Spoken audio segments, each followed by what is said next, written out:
მე მგონია რომ პირველი რაც ყველას მოსდის თავში ყველას ვისთვისაც დასავლური ცივილიზაცია კი არა პირველ რიგში საქართველოს მნიშვნელოვანი და მისი ადგილი დასავლურ ცივილიზაციაში და მთლიანი თავისუფალი სამყარო არის რომ ცუდი რამე მოხდა ძალიან ხო ანუ ის რაც მოხდა აწყობს მარტო ან რაღაც იდეური იზოლაციონიზმს ამერიკაში ვისაც ეს ხედვა აქვს ჩვენთვის სახიფათო რომ ამერიკა ჩაეხსნა საერთოდ ყველაფერს და არ ქნას მაგრამ პირველ რიგში რუსეთს და მის მოკავშირეებს და ეს რუკაზე შეგვიძლია ვნახოთ გამოხმაურებებში ხო მათ შორის მეგონი ეს ყველა საინტერესო იყო ირანის სულიერი ლიდერის აიათოლა ხომეინეის უკრაინული ალფავიტით გამოქვეყნებული უბრალოდ შეგვიძლია ჩვენ ვსაუბრობდით რომ იქ მიგეწერათ რომელიმე ივანიშვილის რეჟიმის წარმომადგენლის გვარი ერთ-ერთი ტექსტი არის მაგრამ კიდევ უფრო მნიშვნელოვანია და ეს ყოველწლიურად ვისარგებლოთ რა სიმართლეა სარგებლობა არასწორი ტერმინია და უთხრათ საქართველოს მოქალაქეებს რომელთა ნაწილსაც ეს გზავნილი დამაჯერებლად ეჩვენება რომ აი ცუდი ვითარებაა ხო ხედავთ აი ესეთია და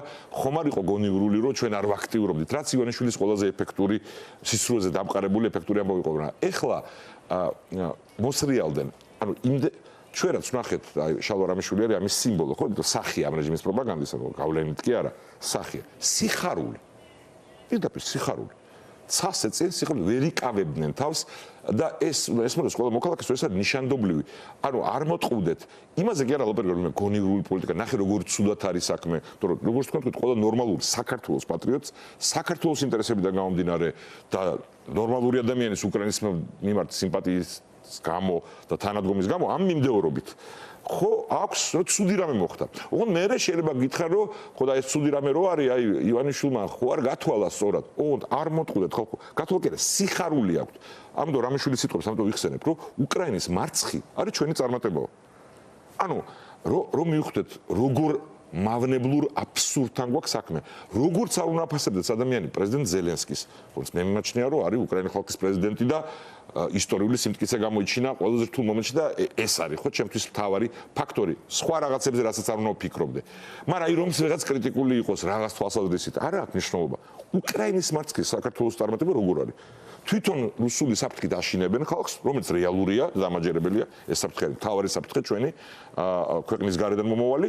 და თუ შენი საფრთხე ვინც არის და ვინც მტერია ის სადმე აღწევს წარმატებას ეს კარგი როგორ არის ჩვენ თუ უკრაინის მარცხი ხო და მაგას ჯერ არ შევდივარ იმ დისკუსიაში იმაზე რომ აი ვინ არის მართალი უკრაინა როგორ უნდა მოქცეულიყო რაც მე მყარი აზრი მაქვს და ივანიშვილის რეჟიმის პროპაგანდას რა აქ ვიცით ხო მის ყველაზე ეფექტურ ნაწილს მაგრამ ეს სიხარული ლით შეიძლება იხსნას თუ არა აშკარა ამაზრზენი მორალური თვისებებით ადამიანის და მოღალატეობრივი ინსტინქტით რომ დემორალიზაცია სურთ საზოგადოების.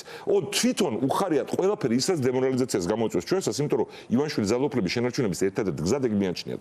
თუ არ დემორალიზებული და შეგუებული რომ სახელმწიფოებრიობა საბოლოო ჯამში აღარ გვექნება და რუსეთის დომინაცია იქნება ამ რეგიონში. და ამისთვის გვეუბნებია რომ თურმე მტრის წარმატება არის კარგი ჩვენთვის. შუა საუკუნეობრივი ლოგიკითაც კი თვითონ ერეკლე მეორე რო გამოიყვანეს დროშად სრულიად ცდარი კონტექსტით ხო ადამიანი რომელიც მთელი ცხოვრება შეწირა იმას რომ თავარი მტერი ვინც იმ წამს იყო ჩვენი სახელმწიფოებრიობის იმის დაბალანსებას ცდილობდა დასავლეთში მერე რუსეთში რა გამოუვიდა და როგორ მაგაზე არ ვლაპარაკობ აი იქ როგორ შეიძლება ნებისმიერ სახელმწიფოებრიობად მოაზროვნე ხელისუფალს ან პროპაგანდის წარმომადგენელს უხაროდეს რომ ბალანსი შენ მტერსა და სხვა ძალებს შორის აი თუ რომც მოკავშირედ არ მიგაშთეთ შესუსტა და შენი მტერი გაძლიერდა ანუ რუსეთი ეს არის აუხსნელი, ამიტომ ეს არის მთავარი და ამ ჩვენს შიდა დისკუსიაში იმაზე ზელენსკის შეხვედრაზე რა მოხდა, ტრამპის როგორ ვაფასებთ ზელენსკის ტაქტიკას, ამაზე უფრო მთავარი ეს საკითხია და ამ საკითხთან დაკავშირებით ჩვენ მოქალაქეებთან მიტანა ამ გზავნილის და ხო აი ეს ვიდეო მე რო ვნახე, მე მგონია რომ ბევრმა ადამიანმა ნახოს. გაბრწყინებული სახით ამ რეჟიმის სახე ეს კაცი პოსტივიზე პირდაპირ შეიძლება მე უსაყვედურეს წამოწდა რომ უკრაინის მარცხი არის ჩვენი წარმატება. ნუ პრინციპში მოხდა არტიკულირება იმ განწყობის რომელიც დიდი ხანია უკვე წლების განმავლობაში ისედაც დეკლარირებული პოლიტიკის ნაწილია მაგრამ გეთახმებით ოღონდ იცი ამას ფარავდნენ ხოლმე უფრო ეფექტურად იმ ნაწილით რომ კი არ გვიხარია უბრალოდ აი ეს არის რეალობა და ჩვენ ამ რეალობას ვხედავდით და თქვენ აი ამ მიატოვა ამერიკამ და ამიტომ მაგრამ სიხარული აუხსნელია ხო ამ ცდარ ტყუილ დილზე დამყარებულ ლოგიკაშიც არ ჯდება. სიხარული არის გიგა, მოდი გადავიდეთ იმაზე, რატო ეს მცდარი, იმიტომ რომ სიხარული.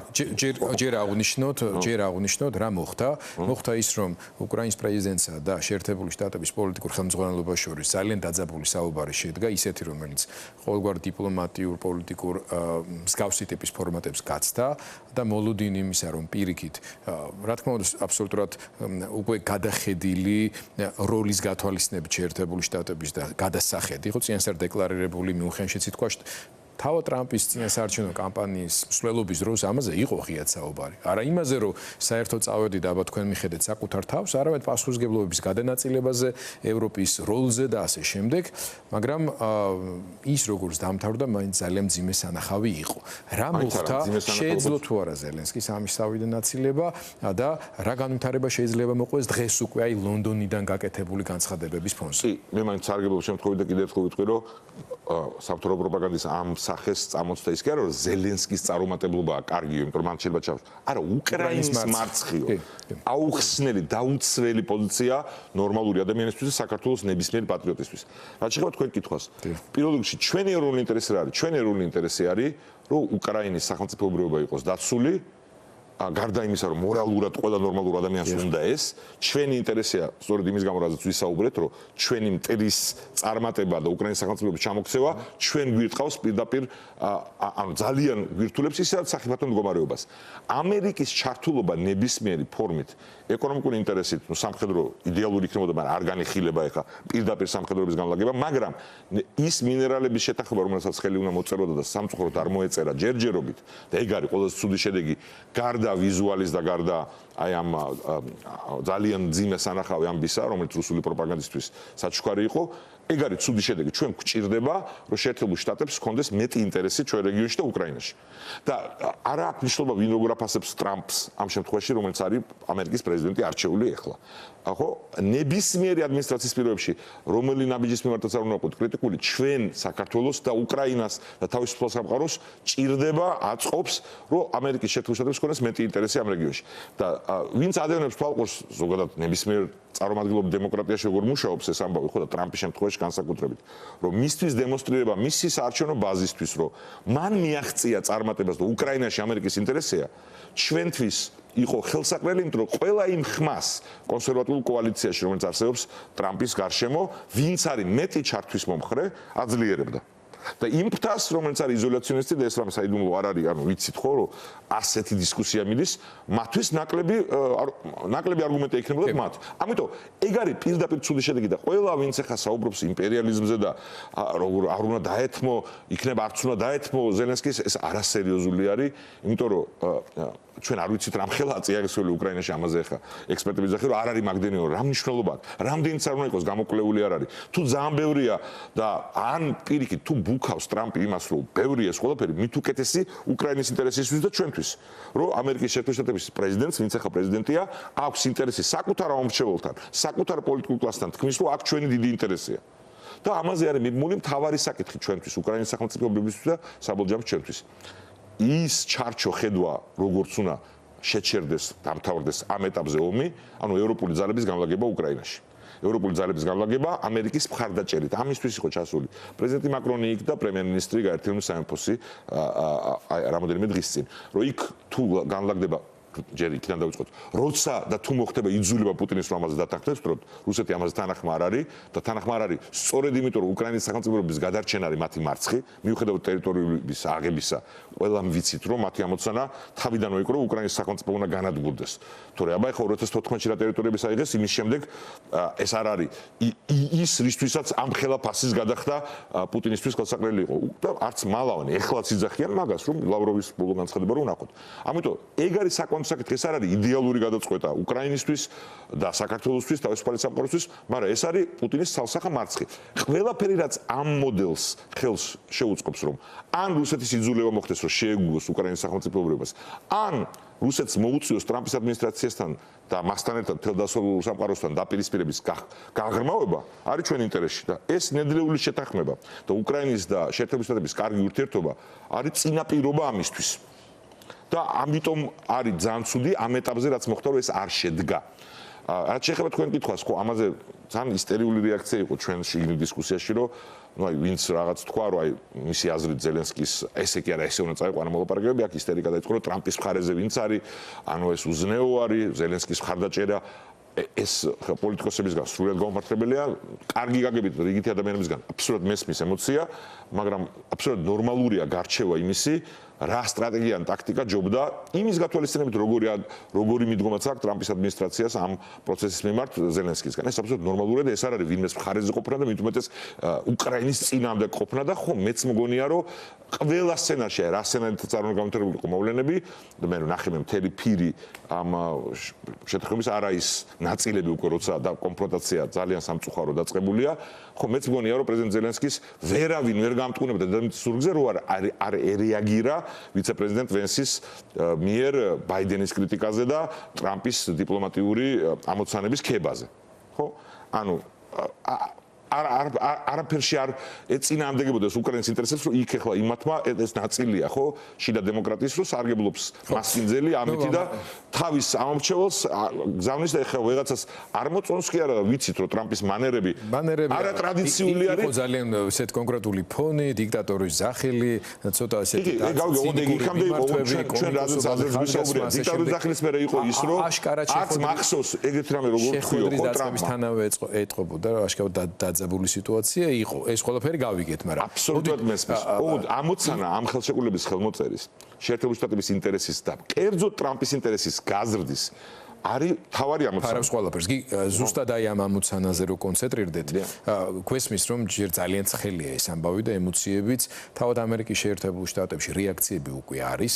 CNN-ი მთლად ვერ გამოდგება განწყობების აბსოლუტური დემონსტრირებისთვის, მაგრამ ფაქტია, რომ ერთ-ერთი სოციოლოგიური კვლევის მიერ ჩატარებული კვლევის შედეგით გამოჩნდა, რომ გამოკითხულთა ლამის 50% მომხდარში ადანაშაულებს ტრამპს, 42% ადანაშაულებს ვიცე-პრეზიდენტს, სულ 4% თulis დამნაშავედ ამ სიტუაციის გართულებაში ზელენსკის.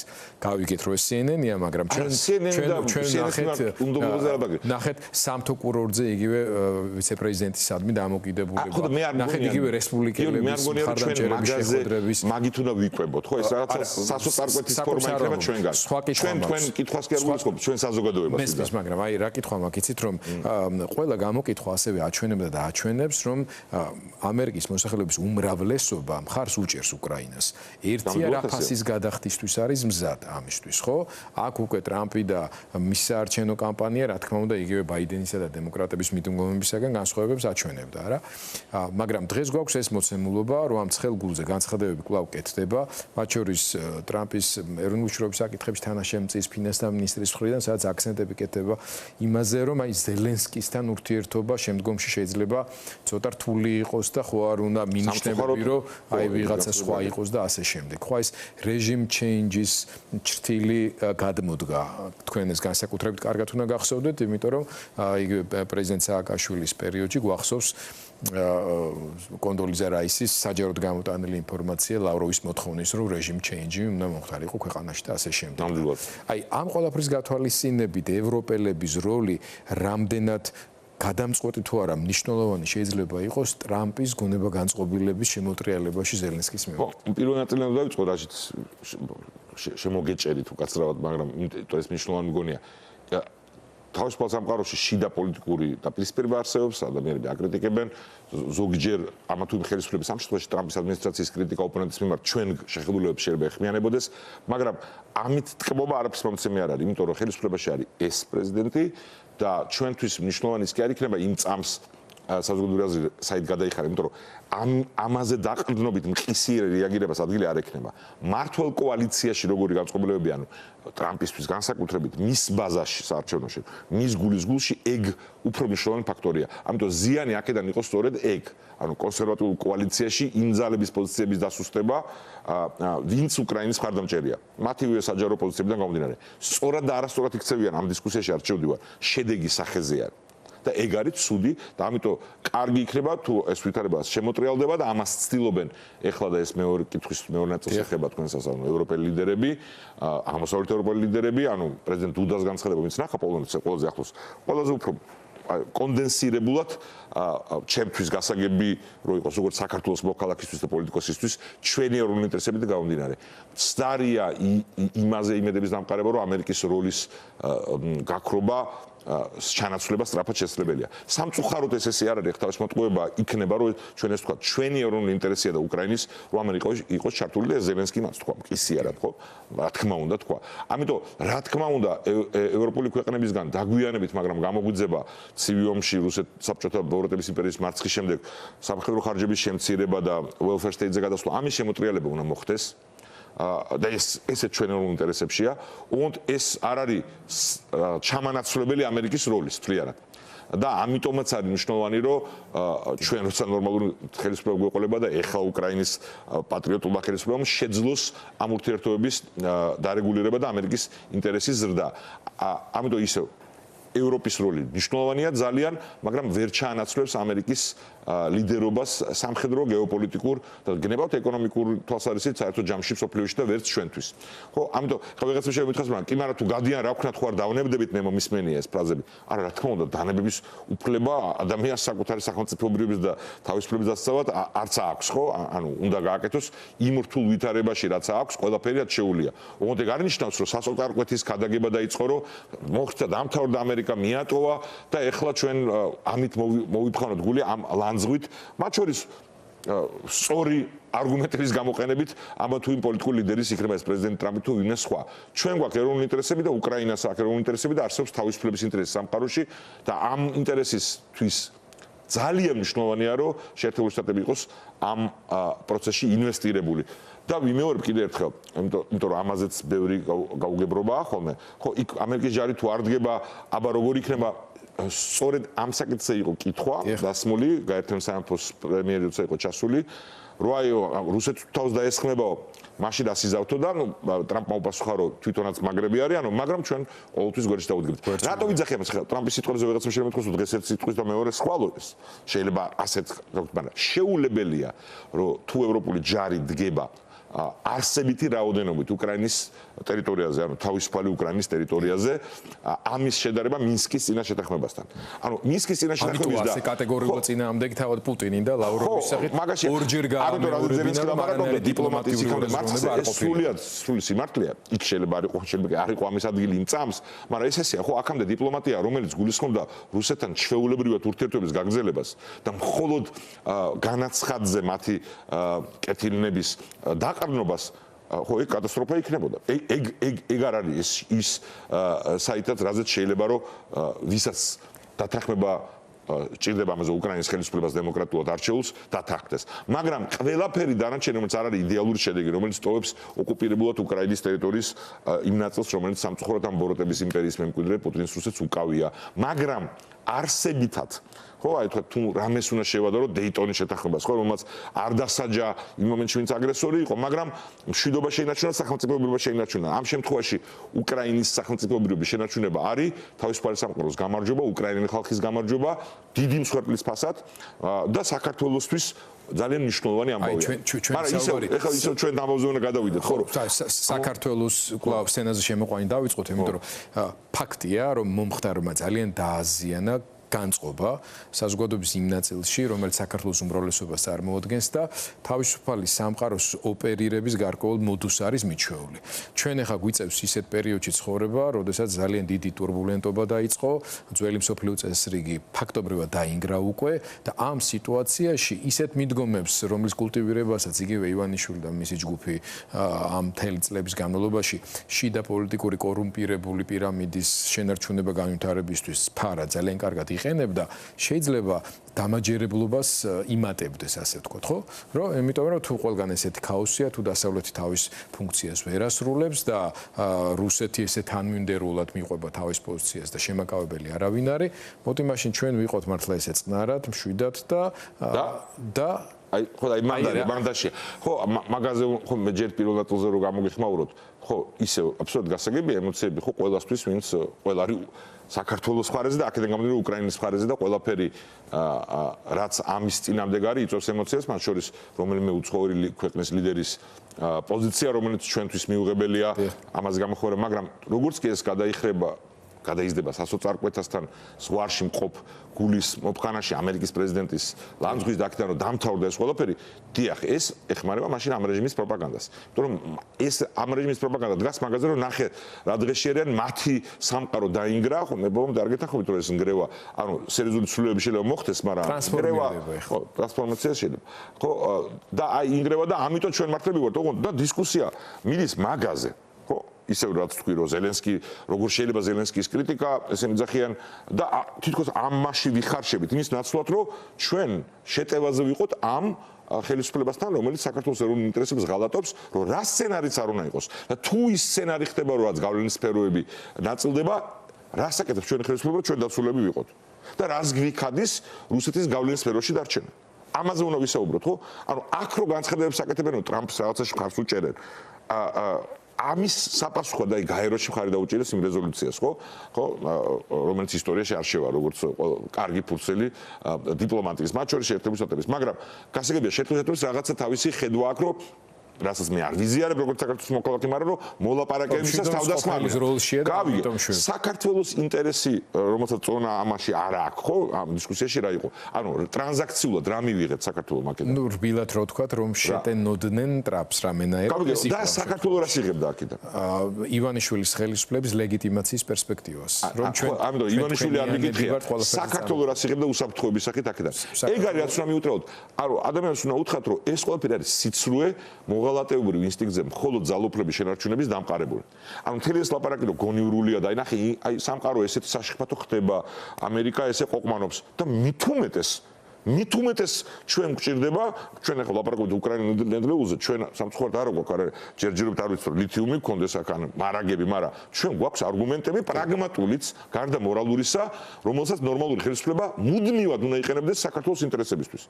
და ეს ხელისუფლება აკეთებს. არა ამ მოვლენებს, ამ ძალიან ცუდ ამბავს და მხოლოდ პუტინისთვის გასახარ ამბავს ჩვენთვის ორი მნიშვნელოვანი ქვეყნის, უკრაინის და ამერიკის ხელისუფლებების შორის, აი ამ ჯახის იყენებს დემორალიზაციისთვის და სიხარული აქვს ამის გარშემო. და ყოველთვის კითხვა უნდა დავუსვათ, რა გიხარიათ? ანუ საქართველოს კარგი რა შეიძლება მიიღოს ამერიკის და უკრაინის ხელისუფლებების შორის, ვინც არ უნდა იყვნენ და რასაც არ უნდა ფიქრობდნენ ან ერთზე ან მეორეზე, შეუთანხმო აი ასეთ კონფლიქტით.